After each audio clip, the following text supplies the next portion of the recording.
que defiende contra él, si es el caso, y que es indispensable, porque en casi todos los problemas prácticos hay problemas de grados, hay fórmulas que verdaderas en cierto grado van pasando a ser falsas, palabras de Bass. Si se trata de decidir entre posiciones encontradas, es claro que el autor de la lógica viva no cree que los acuerdos se puedan lograr por la sola decisión racional. No basta con la suave coacción, sin coacción a la que alude Habermas, para referirse a los procesos de racionalidad dialógica. Las coincidencias y las divergencias son el resultado de sentimientos y no de la aplicación de fórmulas prescriptivas. Las argumentaciones sirven en la medida que movilicen adecuadamente contenidos emotivos, lo que puede ocurrir entre los que Bas Ferreira llama hombres de buena voluntad.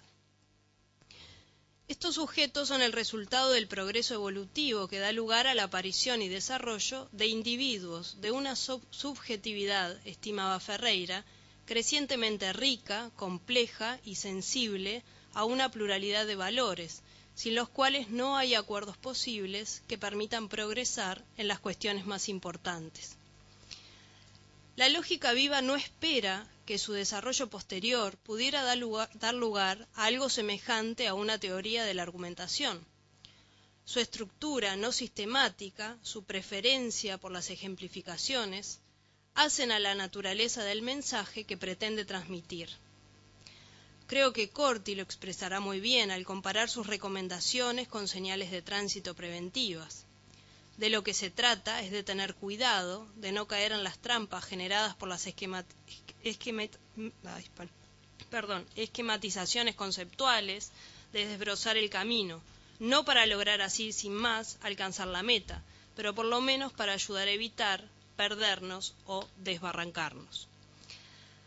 Bas Ferreira atendió, antes que nada, a mostrar la distorsión que el lenguaje impone al pensamiento, lo que llevó a Ardao a afirmar que el principal, si no único motivo de su psicológica, consistió en denunciar la imposibilidad de formular en los esquemas verbales del lenguaje toda la viviente riqueza del pensamiento. Lo verbal y lo conceptual producen un efecto empobrecedor sobre lo que Bas Ferreira llama el psiqueo. Esta noción basferreiriana del psiqueo remite a las ideas de James y Bergson sobre la fluidez y continuidad del psiquismo, y en consecuencia supone la imposibilidad de atraparlo sin pérdidas en esquemas fijos. Consideraba que la difusión de esta nueva perspectiva de la vida psíquica constituía uno de los hechos más notables de la cultura de la época. Dice Ardao que la intención de la lógica viva, su significado profundo, es la promoción de un nuevo modo de pensar, más amplio, más sincero, más comprensivo que el habitual, mediante la mostración de lo concreto, lo vivo del pensamiento que se agita por debajo del esquema verbal en que se le formula para expresarlo. Una cita de Ardao. Lo que pretende es contribuir de un modo decisivo a la denuncia del carácter fijante y esquemático de la categorización conceptual y de las exigencias que impone la expresión lingüística, que la inhabilitaría como expresiones válidas de la interioridad psíquica. La lógica viva es el producto de un lector atento del sistema de la lógica deductiva e inductiva de Stuart Mill. Pero más allá del común abandono del foco de la atención en el silogismo clásico, son dos obras marcadamente distintas en su intención y ejecución. Entre los sofismas que la lógica tradicional no había considerado, Stuart Mill incluyó los llamados sofismas de confusión, producidos por las insuficiencias de la conceptualización y la expresión. Pero mientras que para el filósofo inglés de lo que se trata es de superar el error mediante un mejor manejo del pensamiento y del lenguaje, para Bas Ferreira, en cambio, tales confusiones constituyen señales de la insuficiencia, en principio, de todo lenguaje para expresar la interioridad. Considera que los errores que de aquí derivan antes que algo que pueda ser finalmente reducido son el resultado inevitable de las limitaciones del instrumento que el espíritu utiliza para expresarse. Su filosofía se excluye así de todo programa que suponga la esperanza de una clarificación final del lenguaje. De aquí la diferencia fundamental con Stuart Mill. También nos aproxima a la comprensión de las intenciones de la obra de Baferreira, considerar otra diferencia con los desarrollos de Stuart Mill. Este último introdujo una distinción entre errores intelectuales y morales. Los primeros conciernen directamente a la mala aplicación de las reglas del raciocinio. En los segundos se distinguen dos clases: los debidos a la indiferencia por la adquisición de la verdad y los que provienen de las inclinaciones. Mill excluía del alcance de su obra el estudio de las fuentes morales del error, dado que entendía que si bien las inclinaciones pueden predisponernos a la equivocación, las falsas creencias provienen más bien del hecho intelectual de la admisión como suficientes de pruebas insuficientes. Baferreira, en cambio, centró su interés tanto en las relaciones de los errores lógicos con las actitudes psicológicas, como en la consideración de los llamados, en la terminología de Mill, errores morales. La intención principal de la lógica viva se centra en la orientación de la acción, respecto a la cual pretende contribuir a la buena conducción de los procesos de decisión práctica.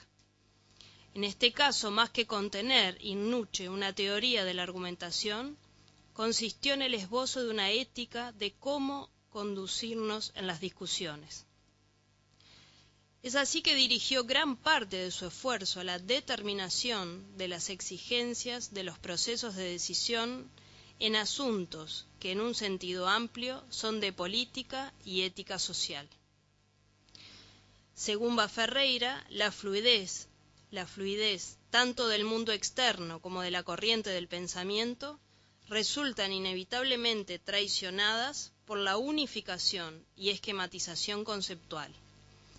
Esta se desarrolla suponiendo identidades, generalizando y clasificando, a pesar de la multiplicidad que se muestra como una continua diferenciación en la textura de lo real, tanto en lo objetivo como en el fluir de la subjetividad. El efecto práctico es que el pensamiento conceptual termina entendiendo las diferencias no como momentos de un continuo fluir, sino como distinciones reales que se constituyen en oposiciones, formulando creencias con un grado de asertividad no justificado, expresadas dogmáticamente en teorías. En cambio, un pensamiento atento a la complejidad concreta, a la multiplicidad real, que obliga a actos de apreciación singulares, busca que la razón nos sirva y no nos esclavice. Es así que espera que el sujeto evite violentar lo concreto de las situaciones en las que actúa. La apreciación de la pluralidad que realiza Baferreira no solo consiste en la búsqueda de fidelidad al fluir de lo real y de la subjetividad, sino que se expresa también en el plano de los valores. Un rasgo característico del liberalismo baferreiriano es su modo de entender un elemento fundamental en la tradición liberal y en la configuración cultural de la modernidad desde sus comienzos, pero que quedó claramente articulado a partir del siglo XIX. Se trata del pluralismo en materia de valores. La forma particular del pluralismo baferreiriano no consiste en que se deba tolerar valores con los que se diverja en forma radical, sino que los diversos modos de estimar propios de los hombres de buena voluntad son distintas formas de apertura al bien, abiertas desde las sensibilidades distintas en modo diferente a valores positivos, entre los que no cabe esperar que se pueda decidir válidamente eligiendo solo algunos con exclusión total de los otros. Pero aceptar esta diversidad no impide, según Baferreira, que se continúe sosteniendo principios considerados irrenunciables, a partir de los cuales se pueda determinar bases de consenso. tal es la forma, a su juicio, en que se deberían conciliar los principios de libertad y de igualdad. La propuesta de Bá Ferreira para la resolución de los problemas que pudieran surgir, principalmente en los conflictos generados en la distribución de beneficios y cargas, consiste en la transacción entre las distintas aperturas a lo valioso. La concepción plural de los valores en este caso supone que no hay criterios únicos, reconocibles por todos, sobre cómo regular la vida social. Pero a falta de criterios unificadores comunes para tratar a los diferentes valores, de lo que se trata es de evitar que alguno de ellos se imponga de modo absoluto y niegue a los otros de tal forma que se angoste la presencia de lo bueno. En este sentido, lo que se promueve es un espíritu de conciliación que propone acotar la discordia. De esta forma, la filosofía baferreriana colaboró en la disolución del clima, de dogmatismos de escuelas, de fanatismos doctrinarios, de intolerancias partidistas llevadas desde la universidad hasta la política. El individuo debe lograr orientarse ante la pluralidad de solicitudes, evitando, así cree Bá Ferreira, los absolutismos tiránicos, tanto como los efectos paralizantes del relativismo. Una de las consecuencias de esta confianza en el manejo intuitivo de los criterios y en el recurso al sentimiento, que atrae y rechaza a los individuos, según su particular sensibilidad, a los valores que se perciben en juego en las circunstancias del caso, es la utilización de las nociones fundamentales presentes en los problemas sociales, sin considerar los distintos aspectos que se han ido estratificando como contenidos de tales principios a lo largo de su historia. Como sucede en general con las posturas intuicionistas, para ellas lo que es valioso es dado como algo autoevidente que no requiere argumentación, simplemente se muestra como lo que ha de producirnos adhesión ante su simple manifestación. De hecho, el análisis baferreriano sobre lo social está afectado en buena medida por la confianza en que, desde la posesión de un sentido moral desarrollado, se puede sentir la dirección de la solución de los problemas de un modo particularmente inmediato. El problema que primero se le presenta a una postura de este tipo es la actitud a adoptar ante la existencia de divergencias sobre lo valioso. En otros términos, si lo valorado positivamente simplemente se ha de revelar como digno de tal estimación, ¿qué sucede con quien no siente la existencia del valor supuestamente exhibido o percibe la presencia de lo valioso en otras instancias y de otras formas?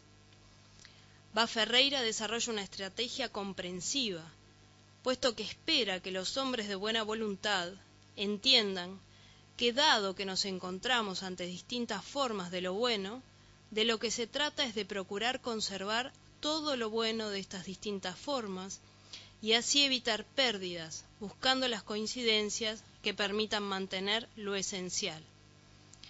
La posición de Bá Ferreira en sus fundamentos es circular. Sentir correctamente los valores es lo propio de los hombres de buena voluntad, que son justamente tales por su capacidad de estimar la variedad de los valores. Esta forma de decisión práctica es el método con el que construye su filosofía social a partir del tratamiento del conflicto de los valores de libertad e igualdad. Pero esto excede las breves observaciones que podemos hacer en esta ocasión.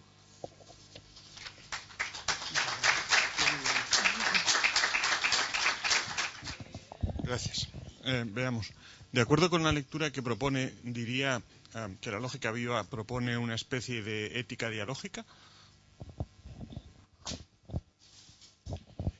No creo, porque básicamente Bá Ferreira no sé cuánto confía en el desarrollo de argumentos. Él confía más bien como en el contacto entre la gente bien dispuesta. Él espera que la buena voluntad y la perspicacia para evitar errores aproxime a la gente. Sí, sí, está bien, entiendo. Pero lo que sucede es que él tiende a pensar más bien de un modo solipsista, porque piensa como desde individuos que coinciden a la larga, ¿no? Es interesante, por ejemplo, su posición un tanto ambivalente en relación con la democracia. Él piensa que todo gobierno es malo por ser el gobierno, pero todas las otras formas son peores, y como debe haber gobierno, como no hay más remedio, defiende a la democracia. O sea que lo único que se ocurre es una especie de cuestión negativa.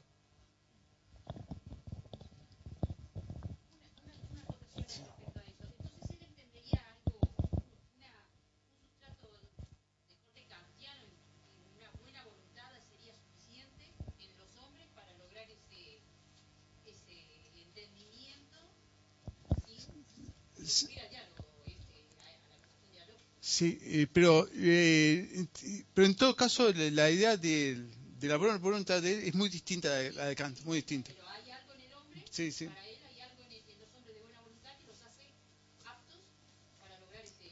Sí, porque está bien, pero lo que pasa es que la buena voluntad kantiana radica en la capacidad de reconocer el imperativo, ¿no? Y la universidad que ya de alguna manera es una capacidad de reconocer lo racional. En Baffarella es simplemente la capacidad de sentir lo bueno. Bien, en primer lugar agradezco mucho a Álvaro Peláez y a Rodolfo Suárez la invitación a asistir a esta reunión. Asimismo agradezco mucho la hospitalidad de la Facultad de Humanidades y Ciencias de la Educación de la Universidad de la República.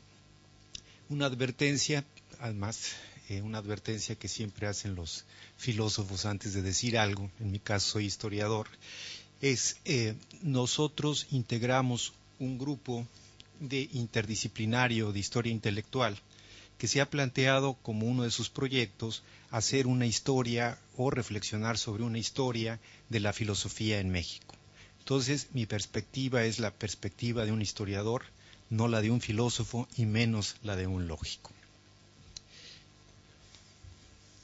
La reforma educativa de 1867 impuso el positivismo en el sistema público de enseñanza superior. Consagrado en el Porfiriato como canon filosófico, extendió también su imperio a la historiografía de las ideas, de manera tal que es todavía escasa la bibliografía acerca de sus adversarios intelectuales, la cual los sitúa en el momento de la declinación de aquel y no dentro de las 3 o 4 décadas de su hegemonía. Existe, en consecuencia, un vacío en la reconstrucción histórica que va de la disputa con el espiritualismo y que culmina con la polémica de 1880-1881 acerca del libro de lógica a emplearse en la educación superior hasta el surgimiento del Ateneo de México en 1909, del que habló Rodolfo Suárez. En medio, tan solo un páramo, en el mejor de los casos habitado por figuras menores prácticamente desconocidas. Después, la recuperación de la trayectoria triunfal que conduce hacia el nuevo canon. Es así que el conflicto solo se muestra en las crisis terminales y no como un elemento constitutivo de la historia intelectual. Desde esta perspectiva, no hay por tanto rutas inciertas ni tampoco batallas perdidas. El triple carácter del positivismo, programa oficial, escuela filosófica e ideología, lo empujó desde temprano al debate público con las distintas metafísicas, sobre todo porque éste y el régimen parecían ser uno. En primer lugar, contra la escolástica, de gran importancia en la colonia y para entonces todavía dominante en la enseñanza privada. Tan es así que en una recapitulación bibliográfica de 1903 sobre la historia de la filosofía en México, el presbítero Emeterio Valverde saboreó su revancha. Cito: excepción hecha del angélico doctor Santo Tomás, a quien estudiaron, siguieron y comentaron a porfía nuestros escolásticos, quizá ningún filósofo haya tenido en México más lectores que el gran Jaime Balmes, aun contando a Comte y Spencer, oficialmente impuesto en las escuelas de gobierno. Acaba la cita. El espiritualismo de los liberales de la generación de la Reforma, retomado por José María Vigil, confrontó al positivismo dentro de la educación pública, mientras el krausismo atacó simultáneamente los flancos escolástico y positivista. Y de forma marginal pero insistente, otras tendencias eclécticas inspiradas en el romanticismo y fraguadas fuera del espacio universitario intentaron conformar una alternativa propia que revirtiera la separación entre ciencia y metafísica realizada por el positivismo. Aunque el espiritismo fue también quien caló más hondo, y se mantuvo activo entre las clases medias ilustradas todavía en la primera década del siglo XX, no representó una ruptura radical con el statu quo, tanto por decantarse hacia el liberalismo como porque sus intelectuales más importantes acabaron por convertirse al positivismo de segunda generación, es decir, el darwinismo social. Por su parte, las autonombradas filosofía trascendental, providencialismo y ciencia sintética, influidas más por el idealismo alemán que por el espiritualismo y espiritismo franceses, disputaron al positivismo su carácter científico, objetándole que la experiencia fuera el único criterio de verdad y mostrando también la precariedad de su pensamiento social, uno de los puntos flacos de la filosofía del orden y el progreso, y optaron también por recargarse en el socialismo. De ella nos ocuparemos en las siguientes páginas. Plotino Constantino Rodacanati, un inmigrante griego que llegó a México en 1828, tuvo la experiencia de las revoluciones románticas europeas acercándose al socialismo en los años en que vivió en Austria, Berlín y París. Fue él quien expuso de manera más amplia la doctrina fourierista en México, la cual sintetizó con el panteísmo y el idealismo alemán, de modo que postuló una teoría social en la que el desarrollo de la sociedad humana se correspondía tanto con las leyes de la naturaleza como con el movimiento universal. En marzo de 1880, Rodacanati puso en marcha la Escuela de Filosofía Trascendental en el dispensario médico que tenía en el centro de la Ciudad de México, dirigida a alumnos de ambos sexos, con lecciones 3 veces por semana, de 7 a 9 de la noche, impartidas por él o por alguno de sus discípulos. Los estudiantes pagaban 4 pesos mensuales, con los que se cubrían los costos de traducción que posiblemente él mismo realizaba, dado que conocía 7 lenguas, impresión, importación, publicación de folletos y gastos diversos. Con esto se ayudaba también a mantenerse, además de las consultas, la venta de medicinas homeopáticas, las clases de lengua clásica y las lecciones de lógica, para las cuales publicó en 1882 como material de apoyo, tal vez con un subsidio gubernamental, el Tratado de Lógica Elemental, un pequeño compendio de la lógica aristotélica dirigido a los jóvenes y a las clase trabajadora. Dentro del campo filosófico nacional, el médico griego detectó 2 corrientes dominantes, insatisfactorias ambas, para resolver tanto las grandes preguntas de la metafísica como para aplicar la herramienta filosófica a la solución de los problemas sociales. Estas eran el positivismo y el espiritualismo, confrontadas hacía poco en el debate con respecto de la sustitución de la lógica deductiva e inductiva de Bain por la lógica de Divergen, de orientación krausista, como libro de texto en la Escuela Nacional Preparatoria. Precisamente en el justo medio estaba la filosofía pesimista del respetable y sapientísimo amigo Edward von Hartmann, la cual, decía Rodacanati, recuperaba legítimamente el panteísmo, único en resolver adecuadamente los problemas de la filosofía trascendental. En la filosofía del inconsciente, publicada en alemán en 1869 y traducida al francés en 1877, von Hartmann había empleado el evolucionismo lamarckiano y la teoría atómica de la física moderna en la construcción de un idealismo filosófico inmanentista centrado en el inconsciente. Como en Spinoza, de quien el médico griego Rodacanati popularizara la ética en su Metafísica Trascendental de 1881, la voluntad universal concebida por von Hartmann era intencional y consciente, aunque añadía no se diera cuenta de ello. Según Rodacanati, el inconsciente hartmanniano, idéntico en todos los seres, es Dios desplegado en la actividad psíquica de los individuos, quien los diferencia e integra dentro del alma universal. Es la racionalidad oculta que guía a todas las criaturas y les da sentido. Es la finalidad secreta que conduce a los organismos y los hace obrar de acuerdo con las circunstancias y en armonía con los demás. En sí mismo, perfección y eternidad, el inconsciente no prueba su existencia por medio de la experiencia, pues constituye una causa final, un absoluto no sujeto a la demostración empírica, sino a un principio lógico. Rodacanati utilizó la teoría del inconsciente en sus estudios filosóficos de 1885 e incluso tradujo y publicó algunos extractos del libro de von Hartmann el año anterior. Su gran mérito, señalaba, fue unir lo que en el positivismo parecía irreconciliable, la ciencia y la metafísica. Von Hartmann atribuyó a la acción intencional del inconsciente la diversidad de las especies, la adaptación, la supervivencia de los más aptos, la selección sexual, la herencia y las posibilidades evolutivas de los seres naturales. Los organismos complejos, si bien tienen funciones diferenciadas y relaciones amplias entre sus elementos constitutivos, están conformados por la unidad indivisible del átomo, el individuo más perfecto. Cada ente superior, en la escala biológica, incorpora a más y más de estas partículas. Es así que al llegar a la sustancia absoluta, la cual integra la unidad con la totalidad.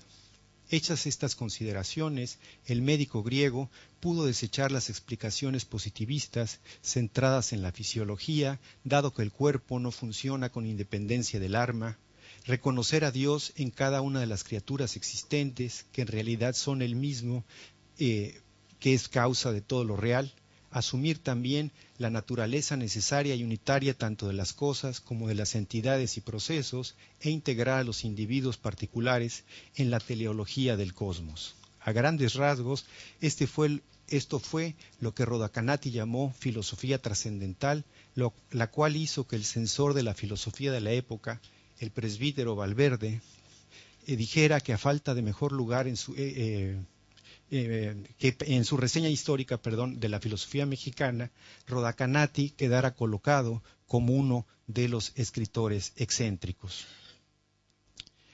El ingeniero Juan Nepomuceno Adorno, 1807-1887, estuvo en varias ocasiones por largas temporadas en Europa, Londres, París, Barcelona, donde presentó sus ideas e inventos, una máquina para hacer cigarros, otra para hacer música acompañada de una nueva notación, estudios sobre geometría, etc.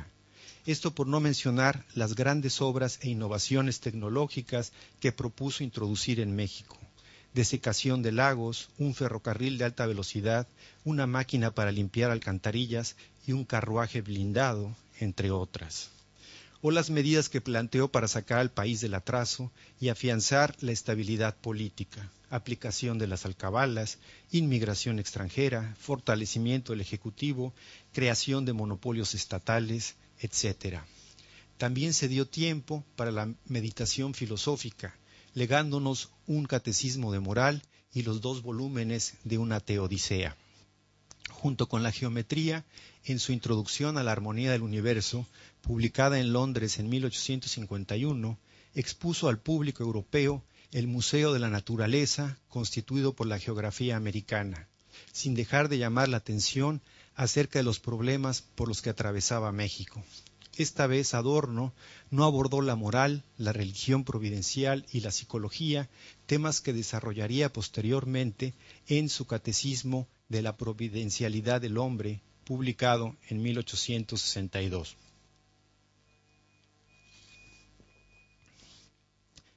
Adorno concebía el universo fragmentado en pequeños centros, cada uno un mundo en sí mismo, inserto en una totalidad armónica. No le cabía duda de que esta era una obra divina verificada en 3 actos. Primero, Dios creó la fuerza universal, de donde, cito, formó las nébulas cósmicas. De estas enseguida se formaron los astros primarios o estrellas, después los secundarios o planetas, después los terciarios o satélites y por último los cuaternarios o cometas. Acaba la cita. A continuación la segmentó en esférides, seguidamente determinó los núcleos celestes primitivos, la polaridad de fuerzas contenida